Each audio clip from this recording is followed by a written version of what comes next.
The reason I want to go to Westminster, if I'm going to be honest, is because 400 kilovolt cables are decided up in Westminster. 132s are decided in Cardiff.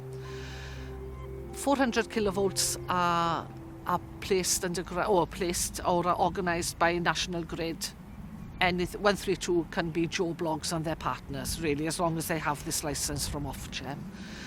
So my feeling is that we need a Carmarthenshire voice up there fighting this, and somebody who's understood it, somebody who's fought this battle right from the word go, who understands the difference between the 132 dual circuit line and the 400 main line, which will come down from Bangor to Swansea, but that might well be Bangor to Llanarthne with the size of the substation that's being built there.